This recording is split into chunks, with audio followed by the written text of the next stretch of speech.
Hey Gardener, Taylor here from the Community Garden Podcast. Before we get into today's episode, I just want to provide you with some housekeeping items before we get started. If you're new to the podcast, every week, every 2 weeks, the beginning of the podcast gets updated. So the information that I'm delivering to you right now is relevant and will be removed when it's no longer relevant. So if you've already heard this, if you're binge watching or binge listening, fast forward to about 5 or 6 minutes and we'll launch into the actual episode. So for today, it is currently the week of October 20th. And for folks in the Northern Hemisphere or for folks who are in similar zones, I'm in zone 6B and my first frost date is supposed to be early October.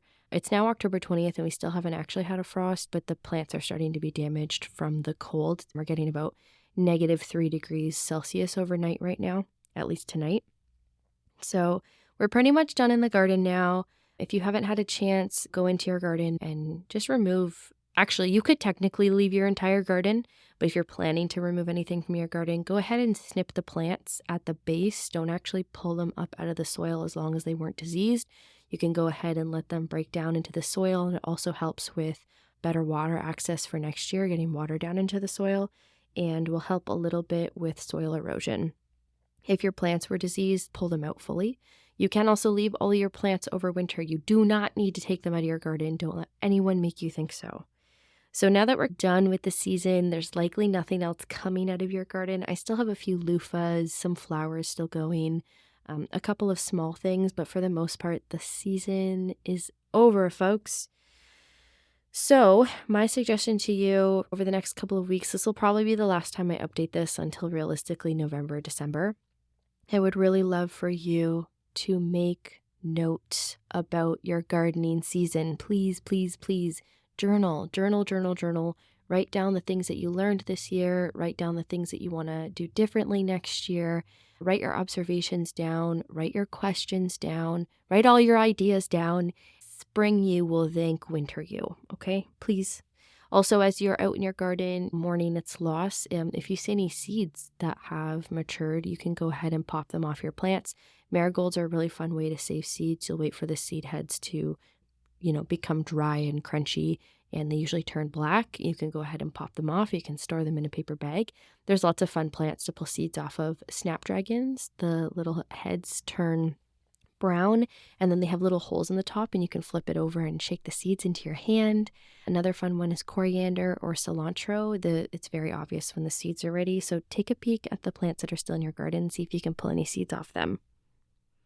Also, this is for anyone listening to this podcast. If you've ever thought about organizing a community garden, requesting a community garden in whatever area you live in, now is the time to start thinking about that if you have any sort of winter break.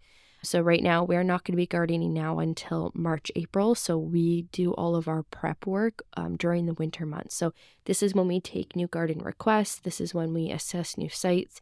We discuss partnerships with different organizations. So if this is something that you have been personally wanting to do or your organization has been wanting to do, now is the time to start prepping.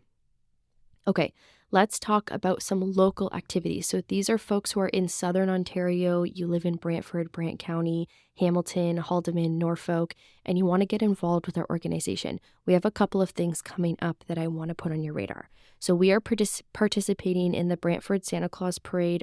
November 30th, we are having another parade float. Last year, we had a really fun 50-foot parade float. One of our volunteers, Ken, built a massive greenhouse on the float. I made a bunch of vegetable costumes. They were like sandwich board costumes. It was so much fun. The float definitely was DIY, but it was so cute and we really had a blast doing it together. So we're going to be doing it again this year.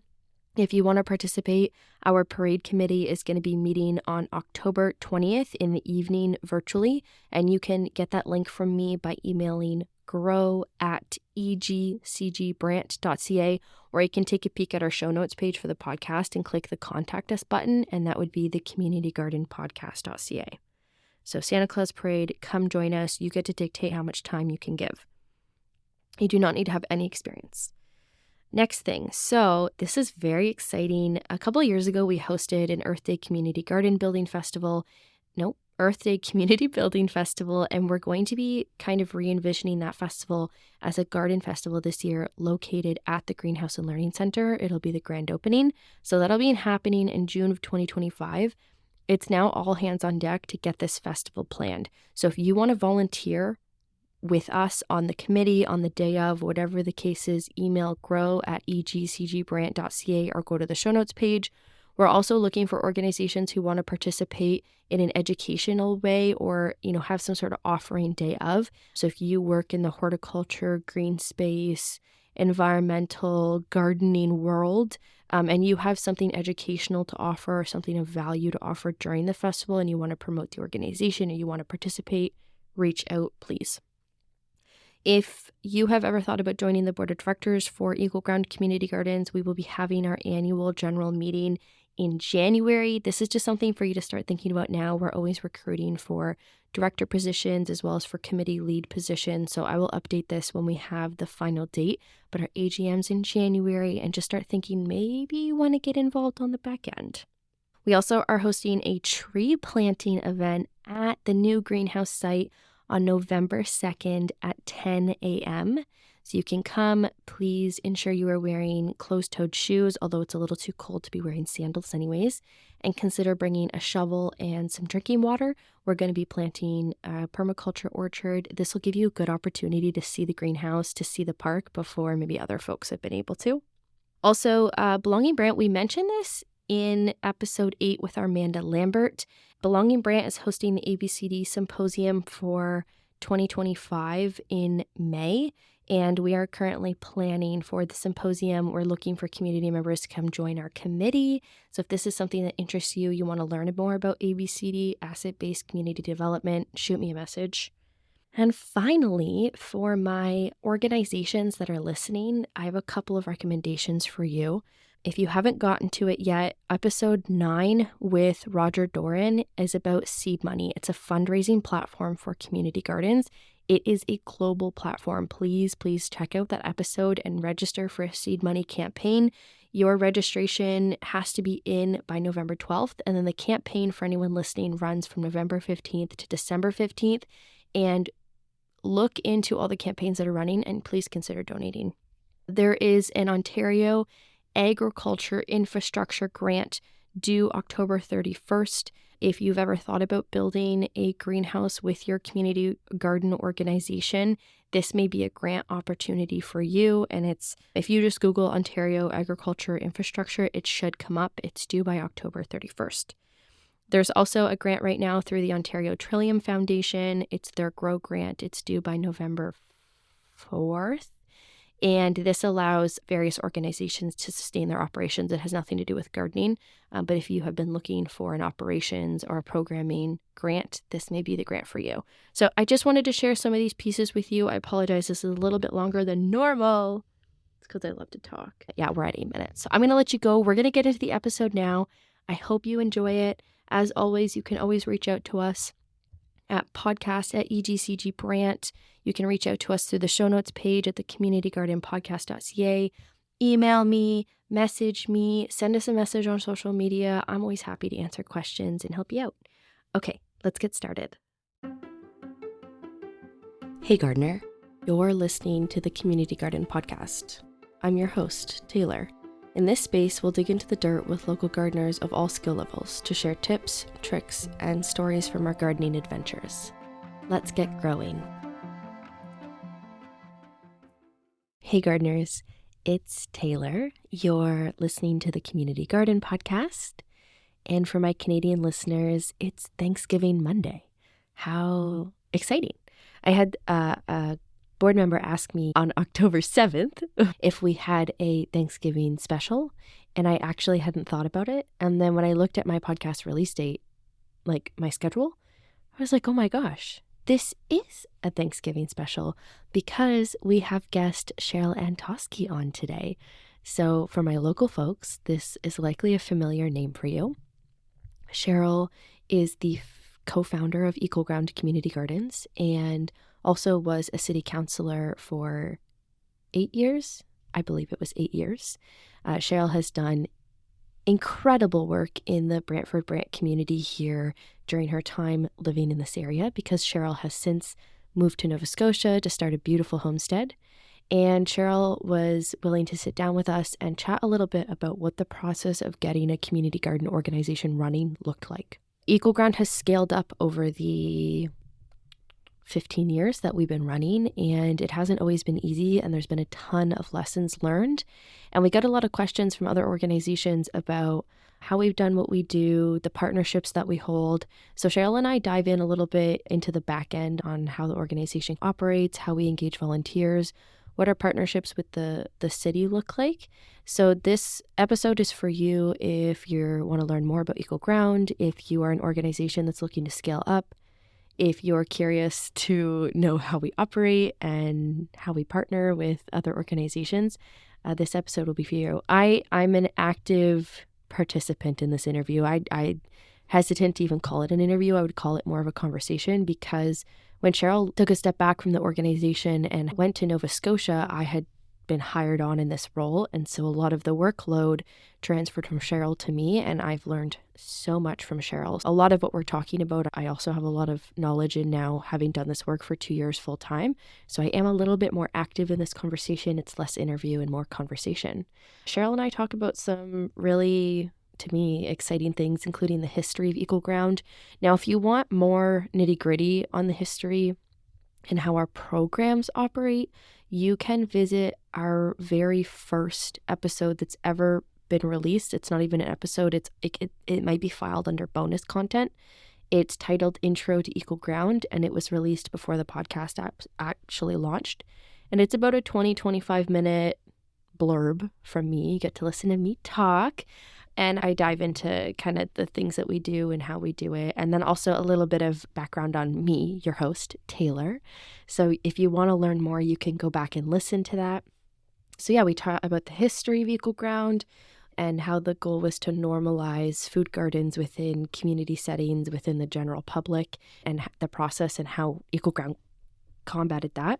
We talk about our municipal partnerships as well and how the city staff and county staff support our programs and what that partnerships looks like. We also talk about some recommendations that if you are looking to start an organization, scale up an organization, get community support, what that can look like, and some recommendations that Cheryl has for you. And Cheryl's also bringing a lot of this information from a city council perspective as well, which is very helpful. So thank you, Cheryl. We do have show notes, a larger show notes page. If you go to www.thecommunitygardenpodcast.ca, you're going to see that there are some links and some articles and some resources for stuff that we've talked about today. But if you have any questions as you're listening to this episode about the organization and about you're looking for some more specific details, you are more than welcome to reach out to us. We're always happy to answer questions. We do have organizations that reach out to ask us about our processes, especially relating to our greenhouse project. You are always welcome to reach out. You can get a hold of me at podcast@egcgbrant.ca. Okay, I think that's it from me for now. So let's dig in. All right. Hello, Cheryl. Thank you so much for joining us. If you just want to dive right in, introduce yourself, and maybe chat a little bit about your background with Equal Ground and your involvement. Sure. My name is Cheryl Tosky, and I'm founder / co-founder of Equal Ground Community Gardens, and I'll explain a little bit of that story. I was very involved in our neighborhood association, and I knew that our food bank was looking for healthy options. And so I thought, what the heck? Well, there's got to be somewhere we can grow a garden. I have no background in gardening. I figured that the sun and the rain would take care of half of it, and I'd figure out the rest. And so I put a call out. This was back in 2009. I put a call out to Brentwood Farms and to the city to say, here's what we're looking at doing. Can we have a small plot somewhere? Tom Pate from Brentwood Farms got back to us right away and said, I've got a small piece of land that you're welcome to use. The city also did get back to us, but we'd already engaged with Tom Pate. And I quickly learned that my idea of a small plot of land and a farmer's idea of a small plot of land are different. And so we started on about a quarter to a half an acre of land out on Brentwood Farm, again, with no experience. And the reason I say I'm founder, co-founder, we started in 2009, in about 2000, 2014, 2013, somewhere in there, we discovered that there had been another group that had started in town. We had the same ideas, and we decided that it made most sense to collaborate and to work together. And we kept the name Equal Ground Community Gardens, but I was then co-founder because the founder of the other site, Hazelwood Gardens, was also a founder too. We just amalgamated. Amazing. And I had a question and now I can't remember. I didn't know you actually had no prior experience. When you guys had first put in the garden at Brantwood Farms, was the intention like how many volunteers did you have? And was the intention for that group of volunteers to be farming specifically to donate to the food bank? Or was there a call to the community to come help themselves? That is how the gardens operate now. What did the setup look like and how did it operate? So because we started through a neighborhood association, the thought was that the volunteers would come through the neighborhood association, and certainly with a door open to anybody else who wanted to come. At that point, the primary focus was healthy food for the food bank, but we welcomed anybody to come. It was a little bit off the beaten path in terms of accessibility, but we would have never turned anyone away. I think the concept in terms of community gardens being open to everyone was a little foreign, still is a little foreign. I know that Equal Ground spends a lot of time educating people that this is for everyone. You don't have to volunteer. Hey, we'd love it if you pick a weed while you're here and you engage in part of it, but the harvest is for everyone. So I think that was able to emerge a little bit later as we were able to get into more into the center of the communities. Nobody, very few people were doing their own gardening. And I recognized at that time that we needed to bring it back to something that was familiar and not foreign to everyone.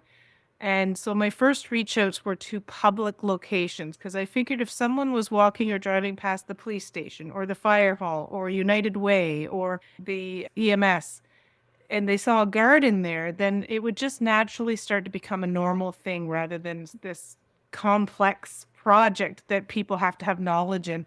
And so that's why we started there. It then emerged into community parks, which was really fantastic in terms of providing access for neighbors and the opportunity to educate because they could, even if they weren't helping, they could see what was happening. Yeah, just having the gardens, obviously we know this now being in 2024, having the gardens situated in public spaces allows people to ask questions when they're walking through and feel a little bit more comfortable helping themselves. A great segue into my next question, which, after Equal Ground and I believe it was the Garden Network had amalgamated, it seems like the next step was approaching the City of Brantford to see what that partnership might look like. And I'm wondering if you can elaborate about that experience and the steps that it took to get something like that going, because that's a big feat starting, as you would know, starting a project with a municipality. Yeah, I would say it is a big feat. I would also say that I had a little bit of an advantage there. Do you want to explain Um, why? I ran for city council. Some would say that I ran on this being a pet project. That was a side benefit. It was not the purpose. And it was part of my community work. Running for council at the municipal level was a part of enhancing my community work. So because we had already been doing the gardens and we knew we wanted to expand and we knew that we were already on some of the properties that were owned by the city but managed by the particular, like, for instance, police. We already had a little bit of a track record where we could say, hey, here's what we do. Look, they look great. People can do it. And again, I was on council, so I had access to the people. I had knowledge of who was in charge of what.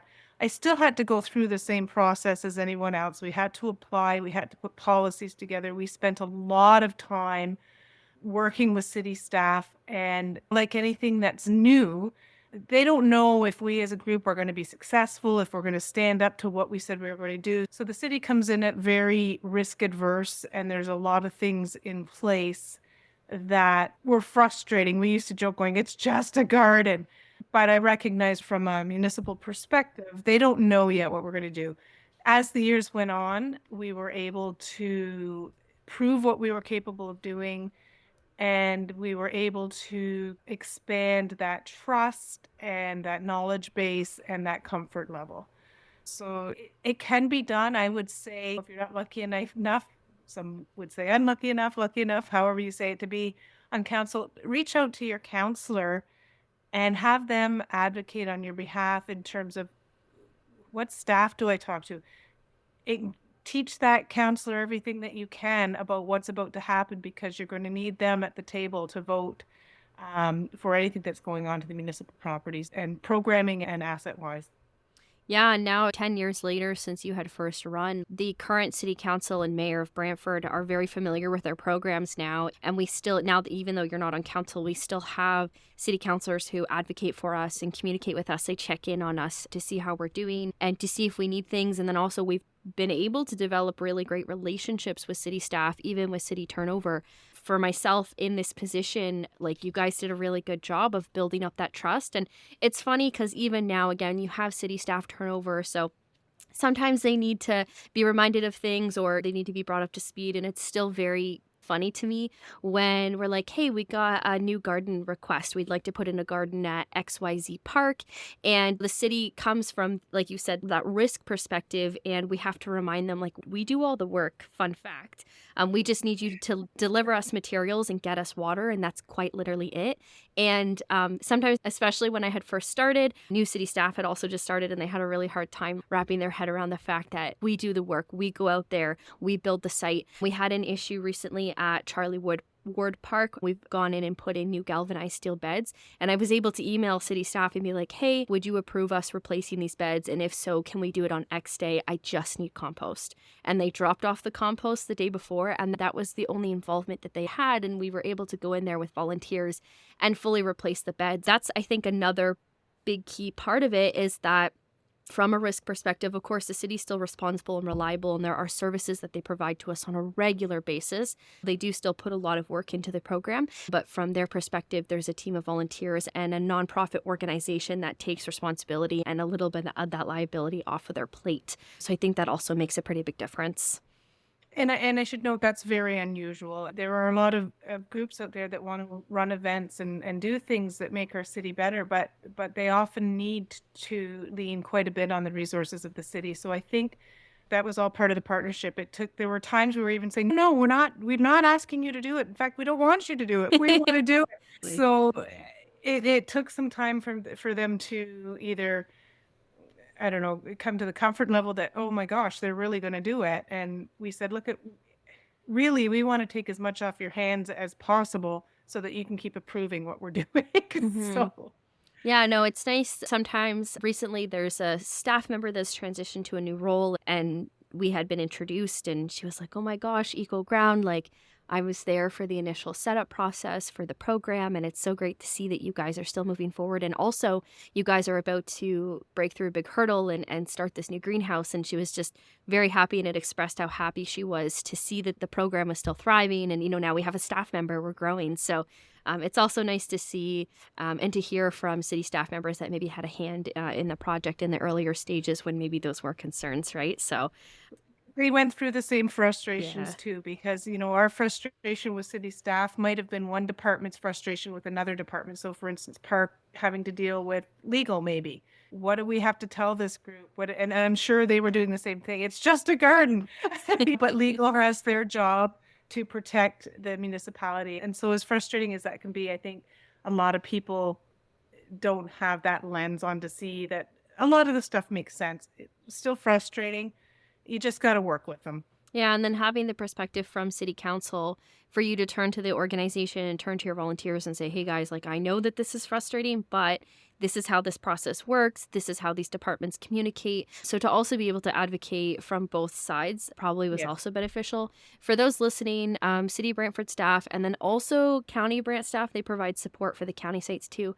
But City of Brantford staff spend a lot of time, particularly this year in 2024, a lot of time through the winter organizing with us, planning what gardens are going in where, How are they going in? Who's managing them? What are they going to look like? They also sit down with us for multiple meetings in late winter, early spring to talk about what gardens are still operating and what their needs are. And then, of course, they spend the entire season delivering compost, mulch, water. Yeah. Anytime we have emergencies this weekend, we had in Cheryl, you're going to find this funny because this doesn't happen often, but it's happening consistently at Edith Montour Park, of all places. Kids keep draining the water and then they tip the water thing over, the water tote. They'll tip it over. We had lots of draining when I was there, but we yeah. didn't have tips. And So, and draining's okay. The tipping though, that becomes a safety issue. So yeah. I sent staff just an urgent Monday email because we are in the middle of a heat wave and they weren't going to be filling the water for that site until Thursday. So I was able to send them an urgent email asking if they could get out there Monday morning to right the tote and fill it again. And we're actually going to put a little lock on the back valve. The valve that you need to turn to let the water flow. We're going to put a lock on that. But it's just, again, city staff, they're in a position to, there's an emergency or something really urgent that needs to be handled in a site. They'll pick it up for us pretty much same day. We need keys cut, stuff like that. So there definitely is a very large component where city staff are supporting us, and it does take from their resources, but that's why the program exists and that's why the policy exists. So while we do the bulk of the work, there's still a lot on the back end that they have to manage too. They've been fantastic. Yeah. Really lovely. So just pivoting a little bit as we're talking about the involvement of staff, all of the sites, the organization is almost now entirely volunteer run. Every garden site's volunteer run. And the organization itself is volunteer run. All of our board members are volunteers. I'm the first staff member, and I've been here for almost 2 years, and I provide support. But there's a team of people, a team of volunteers specifically running the show. And I'm wondering if you can provide a little bit of insight on how your experience with managing and working with a team of volunteers to run like a kind of a larger organization in the grand scheme of things, considering the work that we're doing. And anybody who has organized or worked for volunteer organizations probably will say a lot of the same things that you're going to hear from me now. It can be difficult to sustain volunteers, and repetitive engagement is critical. And there's a lot of people who say, I told them this last week, so they should know. And I'm like, no, if you want them there, you need to keep doing them, and you need to set your expectations. I'd be a bit of a dog with a bone, but I set my expectations right up front. If there was going to be a meeting and we needed a champion from each site, or if the champion couldn't come, then to send a volunteer, that I expected a response, whether it would be yes, no, or I'm sending. And if I didn't get a response from the bulk email, they would get 2 more requests from me. I would send to the people I hadn't heard back from, and which would ultimately end in a call. And so we always had really good turnout. It was always pleasant. It was tough work at the beginning, but people understood. We just require enough engagement to get responses. The other challenge specifically with a volunteer organization around gardening is people are really excited in the spring. People are really excited in the fall when you get to pick. July heat waves, June heat waves, you're in one right now, when you need to water a lot and deeply, is challenging. And so that's when, as an organization, you need to dig deep and find the motivators, what gets them out there, remind them why they joined, what they're doing. And from a board perspective, Equal Ground has always been very much a working board. Yes, there's the governance side of it, but there is so much to do. So many of the board members are quite active. Either they're a host gardener, they're a champion, they sit on the board. And there's a very fine line, particularly now that, Taylor, you're an employee for the organization, to not mess with operations and have your governance hat on, but to help with operations. And because that could be really difficult. And my plea to all organizations out there, when you decide that you're going to change into a nonprofit and you're going to have a governance structure and you're going to employ someone, remember, you are governance. You're saying, this is what we need to get. This is what we want. Here's what we want at the end of this, and task the person you've hired to put the actions in place, to find a way to do it. You can certainly have your input, but you really need to get out of the way and trust that you've hired a good staff person. And if you haven't, then you make changes then. But don't micromanage, because you'll lose a good staff member. Yeah. And in the terms of our board and from the perspective of our staff member, our board's really great with that. This winter, I've been setting up processes to help with the little nitty-gritty tasks that can tax volunteers' energy to carve out time. They can carve out time instead to be doing the more desirable actions, things like event planning and stuff like that. They're not going in to Right. set up spreadsheets and automate certain actions. So I'm able to go in and set those things up and provide support to the board members and support to the organization to do those little tiny tasks, that things like digitizing paperwork, like a They're volunteer not doesn't, tiny tasks. That's yeah, why doesn't really need to they're do not that. trying it. Yeah, yeah, It's a huge support system for the board to yeah. have that. We always knew we needed better tracking systems. We knew it, but we also knew we needed to hire someone to do it. We just couldn't Absolutely. do it. Yeah. And within a volunteer group, sometimes it can almost feel like you're operating on an as needed basis. Like you're just, okay, what are the top priorities right now? And there's always things on the back end in the back of your head, right? One day I Yeah. want to be able to do X, Y, and Z. I think it makes it a little easier with a staff member, this podcast, for example. So then speaking of transitioning to a nonprofit in 2018, Eco Ground registered as a nonprofit, and the board, it went from a steering committee to a board of directors. And of course, now there's more rules in place. And I'm curious if you can elaborate on your experience with that transition. Had changed anything internally? And we'll test our memory. You can go back and check this, but I think it was actually July 18th, 2018 It that we was. officially I knew it was July 18th. I just couldn't okay, remember the year. that we officially I've became a had to non. pull up our paperwork a few times for grant applications. So I would say it's not necessarily a difficult process, but it is also not for the faint of heart, particularly because you have a number of perspectives at the table. So when you're sitting around and trying to come up with your bylaws, it can be very challenging because every single person can come up with a scenario that what if, right? And so you're always trying to find that balance between really keeping things broad enough so that you have this catch-all, but also making sure you catch the important things. So after lots of back and forth, and I would say that there's still probably a couple of areas that get revisited often because they just don't quite fit or work the way we want them to for the organization. After lots of back and forth, we found a template online, and we started with the template, and it had choices, and then we could amend those as needed. How that changed the organization, I think for some, they just said, yeah, you know what? I don't want all this stuff that I got to deal with. I just want to work in the garden, right? That's what I want to do. And probably, I would say if it came down to a want perspective, probably every one of us would say that because it's not fun making sure that you're following all your procedures and policies and changing them as needed, particularly if there's a negative issue that comes up. You have a problem with whatever, you have a problem with a volunteer or a champion, you have to go to your bylaws and say, okay, what's our process here? And some people just don't want to deal with that. On the flip side, you get people who are really good with processes and are very detail oriented in that regard. So you tend to get more of a mixed board then instead of just all people who want to work in the garden. You need those people with accounting skills. You need those process improvement people. But that like gardens too.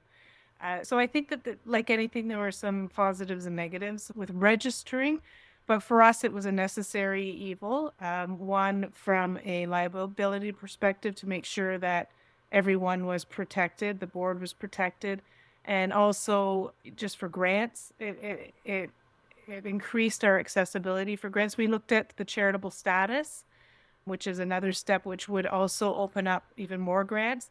There is a lot more process involved with that, and you have to make sure that you've got the bandwidth on board to deal with that. So I know that also EcoGround hasn't gone. incredibly expensive for the charitable status. Yeah.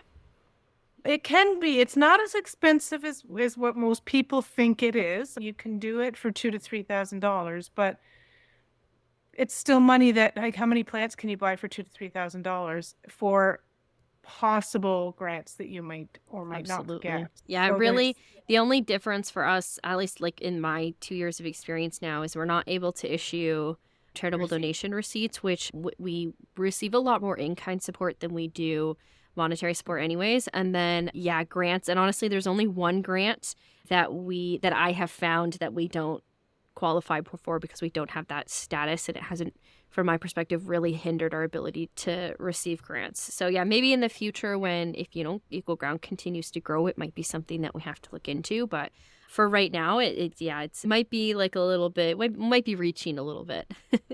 Yeah, you just have to decide when it becomes necessary. Just like we weren't knocking at the door to become a nonprofit, but at some point it became more necessary than not to do it. Yeah, absolutely. It's definitely opened up our doors, and all of the grants, almost all the grants that we've received now have applied for since I've been working with Equal Ground have all required nonprofit status or to be shuffled under a nonprofit or a charity. So it's definitely been helpful.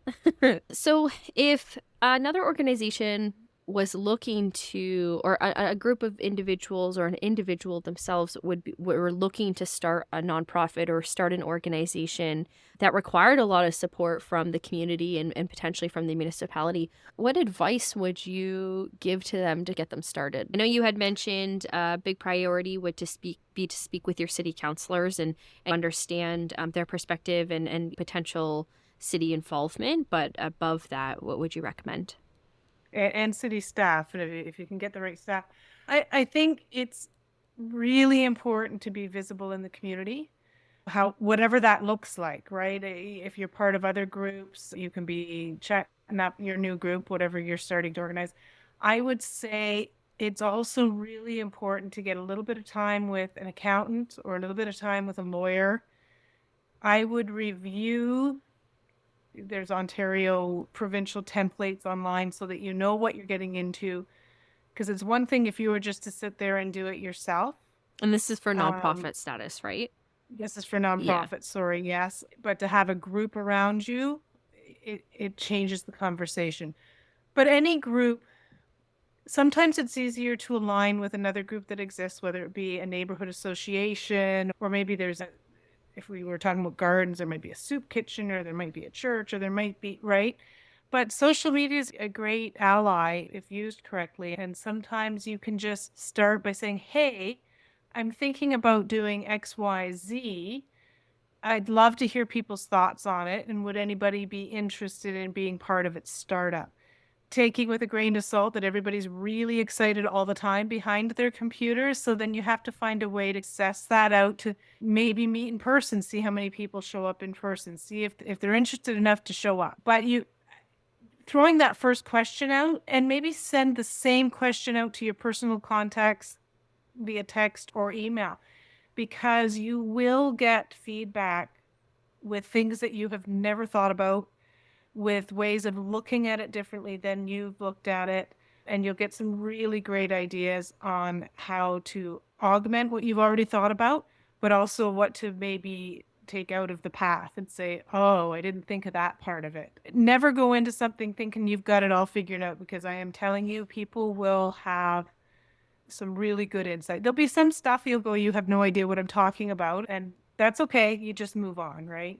Yeah, absolutely. And always be excited about what you're doing. People gravitate to excitement, and you'll have a smaller group of people working at the beginning. It's that handful of people that push the rock up the hill.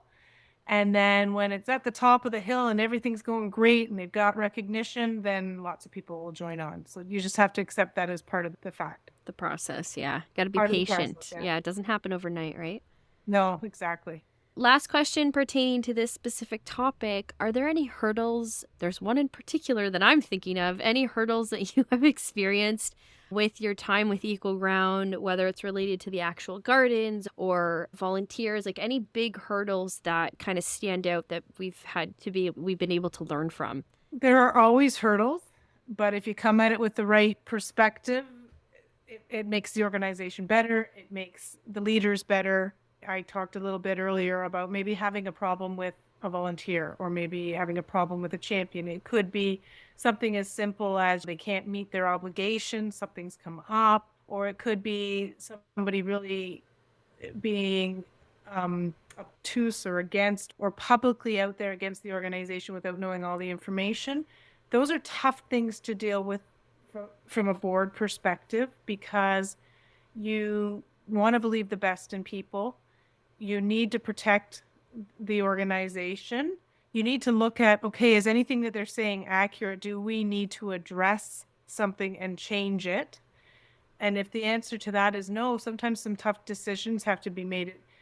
Nobody wants to let a volunteer go. Volunteers are very hard to come by, but in the end, they have to support your mission. If somebody doesn't, or they don't like the way things are going, then they need to address it professionally. And if they still don't like the way that's dealt with, then it's just not a good fit. It doesn't make anybody good, bad, or indifferent. It just doesn't make things a good fit. Other hurdles are just process things, like when you get into potential legal situations, something that may never happen, but we have to contemplate that it happens. Grants, delays in processes that have been promised to you, but you're reliant on other organizations or other people, and filling that gap in the meantime. COVID is a perfect example. We had to pivot just like everybody else in the world had to pivot. And there was some new ground there. And the people that got to make the decisions for us had new ground to cover as well. So it was really, again, building a strong enough partnership that you can sit around a table and say, okay, I see all the reasons why we can't. Now let's change it to, how do we do this? How can always get the conversation back to, okay, great. Thanks for the road bumps. We'll watch for those. Now let's talk about how do we do it? And I think this is where having operating procedures in place, and this is also another benefit of nonprofit status, having a board of directors in place to make some of those potentially heavy decisions, and having standard operating procedures in place to deal with these situations as they come up before they come up, so you're not scrambling. I think also that's beneficial. Last year, and I mentioned this in an interview I was doing yesterday, but last year we had a frost come through on May 16th, and it, quote, killed hundreds and hundreds of our seedlings, thousands potentially. And it was 2 days before those plants had to be distributed into almost 100 gardens. And in that circumstance, there was quite literally like nothing we can do once it happened. And we distributed the plants anyways, and everyone put them in their gardens anyways, and the plants ended up recovering somehow. And I remember just in that moment, it was my first season with Equal Ground, and I was like, what do you even do? What I literally don't know what to do. And not being like, okay, we're canceling the program this year. Like, nope, we need to find a way around that hurdle and around that boundary. And we have to keep moving forward regardless of, what the circumstances are. So that was definitely a big one we experienced that year. And we got a lot of feedback from the champions being like, oh, these plants aren't great quality. And I was like, yeah, I know. I wish it was different. I really wish it was different. So it's so strange right now going into the gardens in June and being like, wow, everything's so lush and big. Like, why are the tomatoes at Earl Haig so big? Oh, yeah, because I planted dead tomatoes last year. So that's an example of something that is just so far out of our control that, like, we simply can't handle. Things like the water totes being drained or being tipped over. We'll get frantic emails from volunteers and, like, okay, let's deal with it. You know what I mean? There's definitely things that come up, whether they're physical, whether they're small process issues or massive delays when it comes to grants and when it comes to builds and things like that. You have to keep pivoting and seeing how you can make it work. And yeah. And here's the thing, Taylor, you guys made it work. And I guarantee you, had those plants died, you would have shifted to a seed program. You would have said, okay, folks, we're planting a whole lot more lettuce, beans, radishes, whatever this year. You still would have managed to get things out. It just would have looked differently than the past. Again, it's how you look at the problem, right? Where's the solution? And the water totes, sometimes just changing, not always assuming that it's mischief. I know a lot of times it's mischief, but we hear a lot of complaints and worries about the homeless population. Sometimes it's a homeless person washing. So when you can step back, then is there still a level of frustration to it? Of course there is, because you need to draw people in to help you fix the problem. Mm-hmm. But the frustration is at a different level when you can see a bigger picture. Yeah, absolutely. My final question for you. So you have actually just moved to Nova Scotia a year and a half-ish ago, and of course it's a new community from you. Usually you're here in Southern Ontario in Brantford, and you picked up your whole life and you moved it to the East Coast, and you've had to find your way into a new community and start making connections. And you've also started a homestead, which I'm hoping we can talk about another day. But Sure. you've had to dig into a new community. And I'm wondering if you have any advice for somebody. I have a bit of experience with this too, coming into a new space, coming into a new community, coming into a new city, and being an outsider and just trying to figure out where they fit in and how they can start getting involved. What advice would you have for somebody who maybe is feeling a little bit nervous about trying to find their place in their community? So the first thing I would say is make sure you're ready. Move to a new community needs some decompression time. Don't feel panicked or rushed to get connected if you're not ready. If you're ready and we really needed some decompression time. And then you think about the things you enjoy doing. It wasn't long. There is a community garden in my community.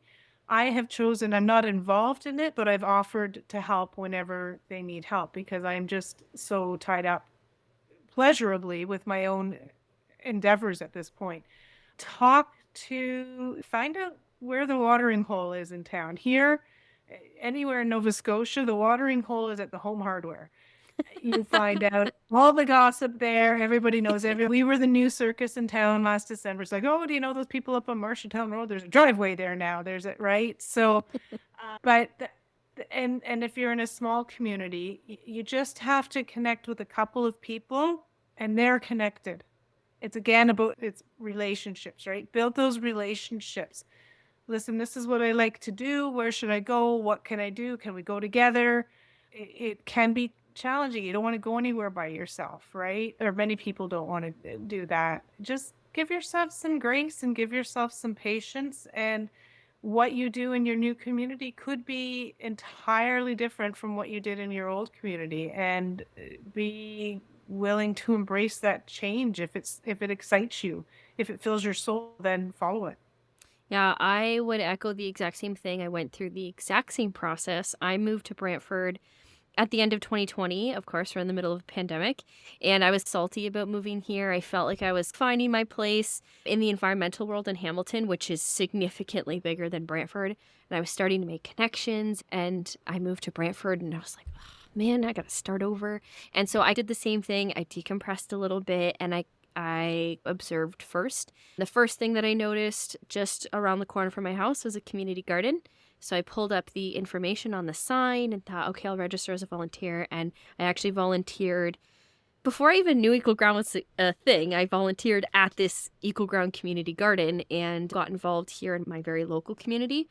And I knew that my first step was going to be to find like the environmental and sustainability people. And of course, I found a friend who's now a friend online, and I watched her content from afar.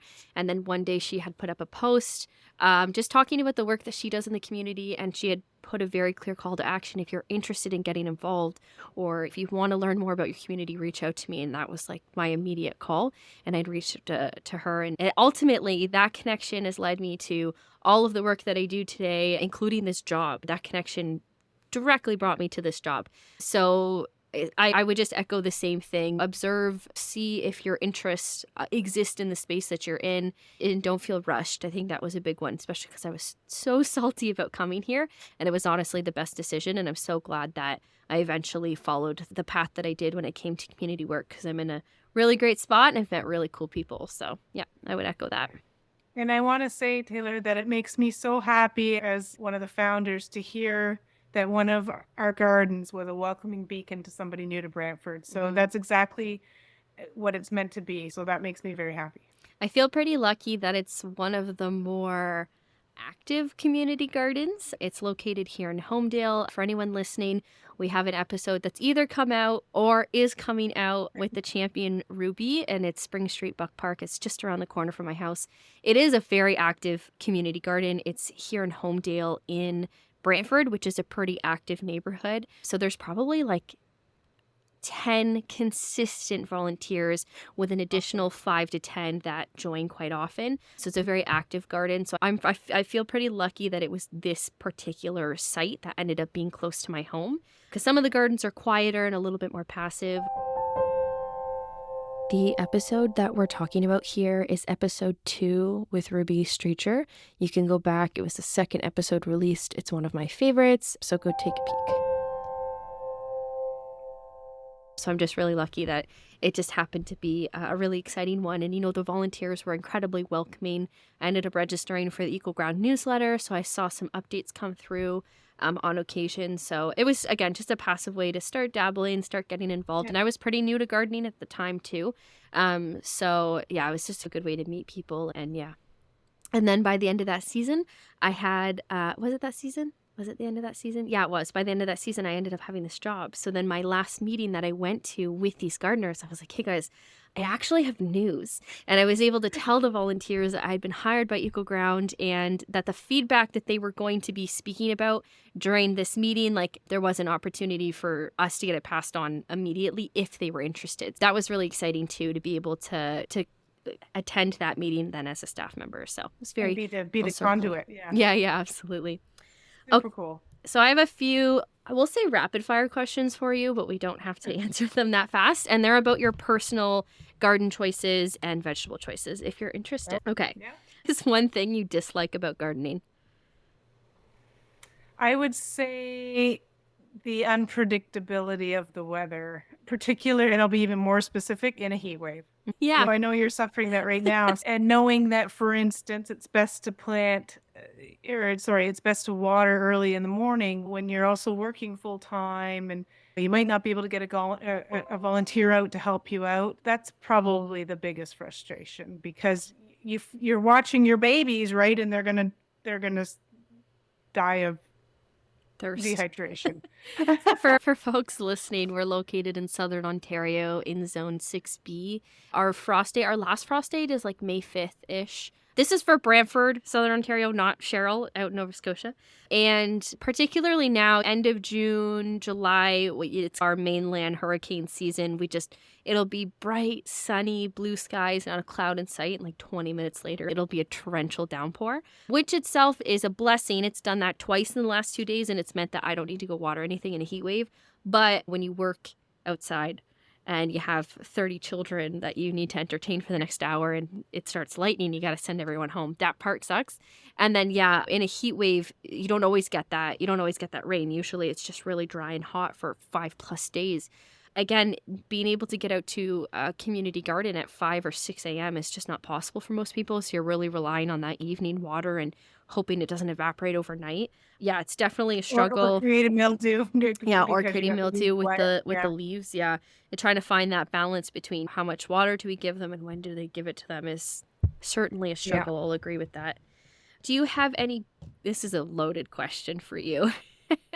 Do you have any goals for the season in your own personal garden? Oh man, tons. So Nova Scotia soil is a lot different than Southern Ontario soil. So my biggest focus has been on building soil because few plants grow well in rock. And so last year, because I had no soil, I grew in straw bales. And that was an interesting experiment, and it worked well, by the way, folks. It's something worth trying if you don't have a lot of space or you don't want to spend a lot of money on bringing in some soil and compost. And then by the end of the season, those straw bales were half composted. So over the winter, they went into my compost pile. They're not completely finished yet because I'm a lazy composter and I haven't been doing a lot of turning and watering. Story of my life. But that will be soil. And in fact, it did go into the bottom of some of the beds that we that we built this year. We're lucky enough that we've got some trees that have fallen from the hurricanes. We pull them out of the woods. We get the lumber from it, and we use the slab for the sides of our beds. But also keeping in mind when you're building soil and I've got unfinished compost in there, that I have to know that composting action is going to be drawing more nitrogen out of my soil. So I have to be aware of that, watch what my plants are doing and amend that way. So my goal continues to be building good soil, getting more beds in. We're selling seedlings this year. We'll be selling some produce, but we don't have all our beds up and running. So working towards next year being more of a market garden. Mm-hmm. That's amazing.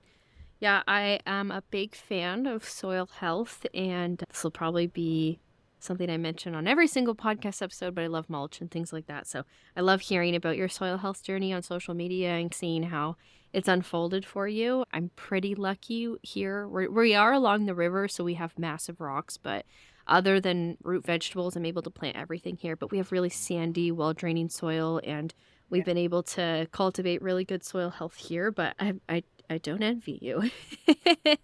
I'm looking out my window now, and we joke about putting together a couple screeners and starting a gravel pit because you can visibly see rock Yeah. everywhere. That's wild. Oof. What is your favorite vegetable to grow? My favorite vegetable to grow is Brussels sprouts, just because I think it's the coolest plant. I don't like Brussels sprouts, but coolest plant ever. It's one of those things that makes me feel like my garden lasts so much longer because it's a Yes. late season, Yep. right? Even if you're one of those people who don't like eating Brussels sprouts, I highly recommend growing one. It's just really cool. We talk a lot about kids have never seen a tomato on a vine or they don't know where their food comes from. I'll bet there's a whole slew of people that are listening to this that have not seen a Brussels sprout plant. Yeah, absolutely. So I would highly recommend that. It's fun. I get a lot of people, I don't know why, it's always Brussels sprouts. Have you ever seen a Brussels sprout plant? Do you know how they grow? I'm like, I know. It's mind-blowing, but it's incredible. Grow them. We'll just keep it a secret. Let's not tell people how it grows and what it looks like. Yeah, So yeah. that they go Yeah, you gotta go Google it. You gotta go grow it yourself. We got a really cool we got a really cool tip yesterday. If you take the Brussels sprout and you pull the layers off and you dehydrate the leaves, it makes a really great greens powder that's virtually tasteless. And the Brussels sprouts go so far because those leaves are so densely packed. They're so compact. Yeah. Interesting. Yeah, we got that tip. I thought I've never thought of that. That's amazing. Okay, so you don't like eating Brussels sprouts. What's your favorite vegetable to eat? Maybe not necessarily grow, but to eat. So this is boring, but I love fresh lettuce out of the garden. Love fresh lettuce out of the garden. We are growing 3 different types here this year. We've got Butter Crunch, which is my absolute favorite. We've got a romaine, and we've got an Optima, which is it's a cross between a Butter Crunch maybe and a iceberg. I don't know. Yeah, it's like a big head lettuce, right? Yeah. So it's quite nice. It's a lighter green, but I oil and vinegar, salt and pepper, and lettuce from the garden. I just love. Yeah, I would argue that Butter Crunch is my favorite too. I actually have it growing right now in the grow tower. So the grow tower has been moved outside. So anyone listening, the organization has grow tower. I can't remember the name, but I'll put it in the show notes. And usually we had it inside all winter. It has a filter system that pushes water up to the top and then it trickles down over the plant roots. And then also on the top of it has like a light structure so that it can provide light throughout the winter. We did move it outside because it's so loud in the house and everything's growing happily. We do keep the pump running all day though, obviously, because the water's going to evaporate quicker, but we got lots of Butter Crunch growing in that grow tower.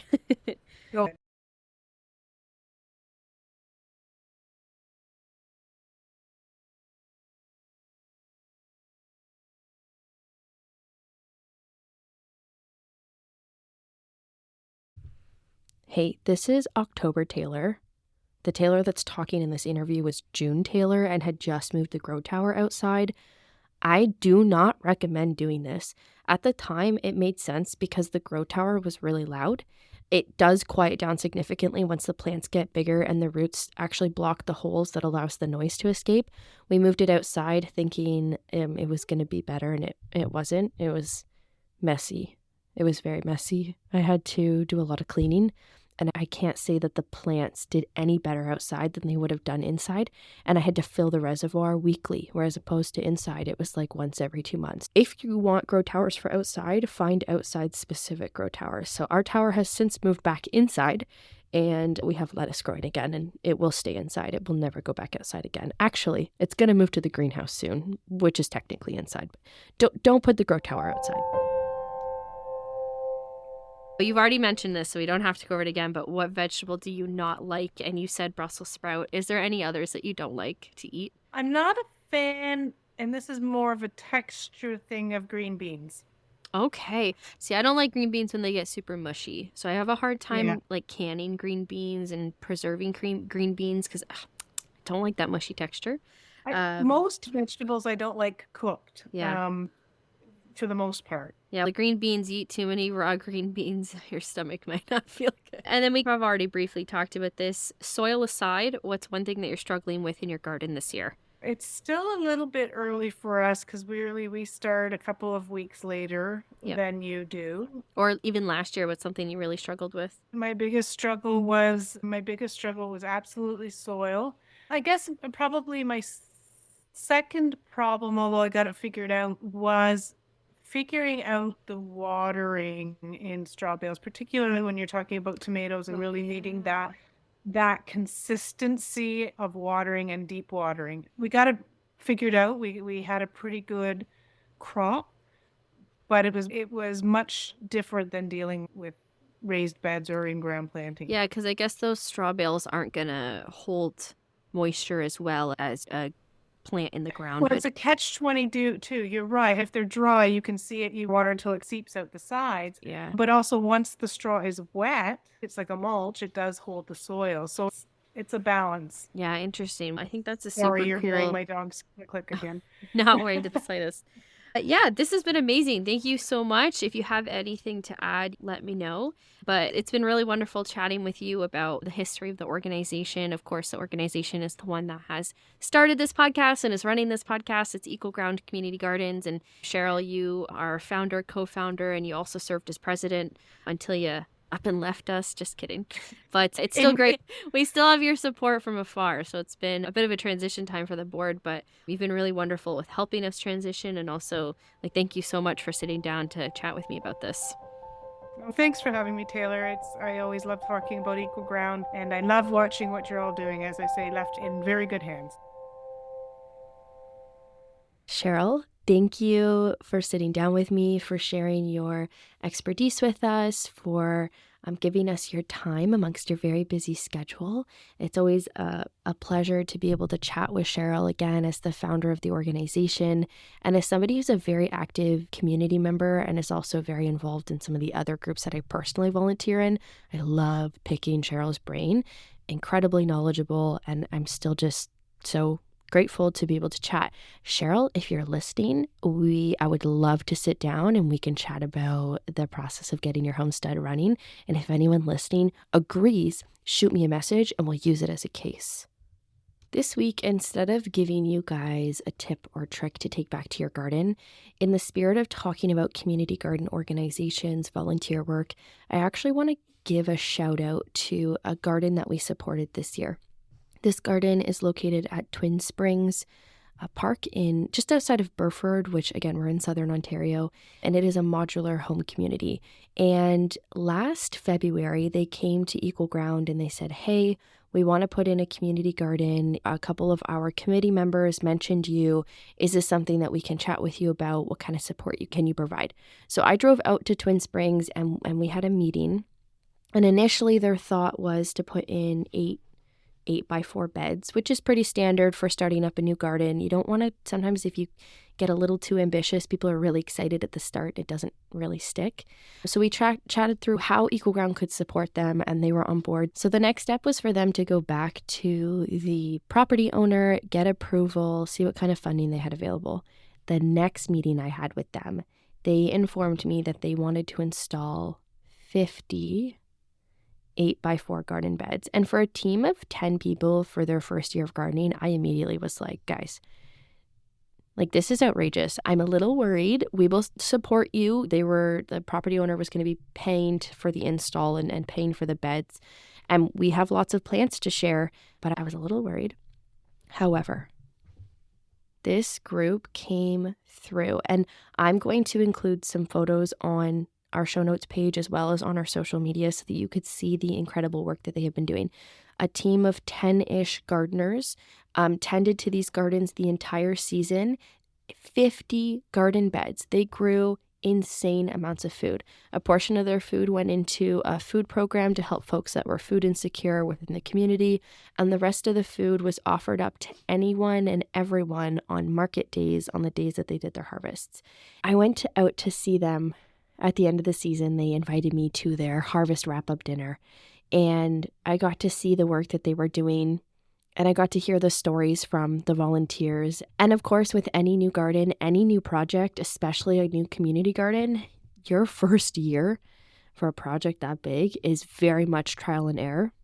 And there were a lot of errors, but there were also a lot of successes. And to be able to hear the volunteers tell me about all of the work that they put in and everything that they accomplished was very moving. And it's everything that we hope for every community that wants to see community gardens. So it's a beautiful example of how a community garden model can work. And we are now working on seeking out grant opportunities to install a greenhouse in partnership with them so that they can expand on their programming and also maybe offer some education. So be sure to check out those photos, and we congratulate Twin Springs on all the work that they did. Thank you again to the City of Brantford and the Brant Community Foundation for funding this podcast.